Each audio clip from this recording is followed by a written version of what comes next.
नमस्कार, मैं रिंकी बाजपेयी। आप देख रहे हैं इंडिया 24/7 न्यूज। आइए बात करेंगे आज की कुछ खास खबरों की। गौतम बुद्ध नगर शराब बिक्री में बड़ा बदलाव। उत्तर प्रदेश की नई आबकारी नीति से बढ़ेगा राजस्व, मिलेगी राहत। अब संयुक्त दुकानों और कम अल्कोहल बार से बदलेगा बाजार का मिजाज। रेस्टोरेंट मालिक को मिलेगी राहत। उत्तर प्रदेश में 2025-26 की नई आबकारी नीति लागू कर दी गई है, जिसके चलते राज्य भर में शराब बिक्री व्यवस्था में बड़े बदलाव देखने को मिल रहे हैं। नई नीति के तहत अब देसी और विदेशी शराब की दुकानों को एकीकृत कर कंपोजिट शॉप के रूप में चलाया जाएगा। इससे दुकानों की संख्या तो नहीं बढ़ेगी, लेकिन खुदरा बिक्री घनत्व में इजाफा जरूर होगा। गौतम बुद्ध नगर में इस नीति के तहत 501 नए अनुज्ञापन जारी किए गए हैं, जिनमें देशी शराब की 234 दुकानें शामिल हैं। खास बात यह है कि अब तक अलग अलग चल रही है विदेशी शराब और बियर की दुकानें अब एक ही छत के नीचे उपलब्ध होंगी। इसके साथ ही नई नीति के तहत नोएडा, गाजियाबाद, आगरा और लखनऊ जैसे बड़े शहरों में कम अल्कोहल बार खोलने की अनुमति दी गई है।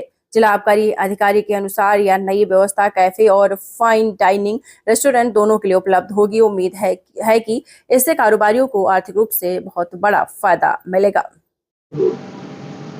वर्ष 2025-26 के लिए आबकारी की नई पॉलिसी आई है, क्या कुछ उसमें बदलाव है और क्या कुछ नया देखने को मिलेगा इस वर्ष?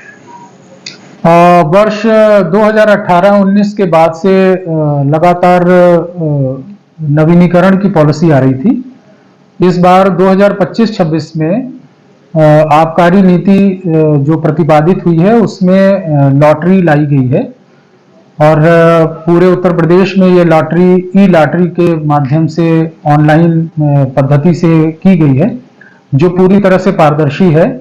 और इसमें जनपद गौतम बुद्ध नगर में कुल 501 दुकानों पे लॉटरी के माध्यम से नए अनुज्ञापन जारी किए गए हैं। इस वर्ष इसमें 234 देशी मदिरा की दुकानें थी और इसके अतिरिक्त जो विशेष परिवर्तन इस बार आया है वो ये है कि विदेशी मदिरा और बियर की अलग अलग दुकानें जो पहले हुआ करती थी उनको एक साथ मर्ज करके इस बार कंपोजिट शॉप्स का कॉन्सेप्ट लाया गया है।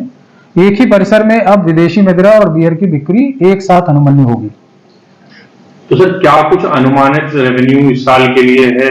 क्या एक्सपेक्टेशंस हैं कि कहां तक ले जाएगा? ये जो इस बार ई लॉटरी की पद्धति आई है उससे रेवेन्यू में काफी अच्छे हम लोगों को इजाफा होने की उम्मीद है और जैसा हम लोग उम्मीद कर रहे हैं कि पिछले वर्ष की अपेक्षा कम से कम 25 से 30% की वृद्धि हम लोगों को राजस्व में मिलने की उम्मीद है। सर, नई पॉलिसी आई है तो कुछ परेशानियां भी आई होंगी। नई के विभाग को क्या परेशानियां देखनी पड़ रही हैं? नई चूंकि लॉटरी में बहुत सारे नए अनुज्ञापी हमारे आए हैं और जब नए लाइसेंसेस जारी किए जाते हैं तो उसमें कुछ दुकानों के लिए हमें परिसर की भी उपलब्धता की दिक्कत आ रही है और इसके लिए भी हमारी आबकारी नीति में ये प्राविधान भी किया गया है। और जो भी हमारे जो लोकल अथॉरिटीज हैं, जो हमारी नोएडा अथॉरिटी है, ग्रेटर नोएडा अथॉरिटी है, इन सभी लोगों से हम लोगों ने उसमें हमारे प्रोविजंस हैं कि वो अनुज्ञापियों की जरूरत के अनुसार परिसर भी उपलब्ध कराएंगे। अद्यतन अभी हम लोगों को कुछ दुकानों पे परिसर मिलने की दिक्कत आ रही है और उम्मीद हम करते हैं कि ये जल्दी ही सॉर्ट आउट कर लिया जाएगा।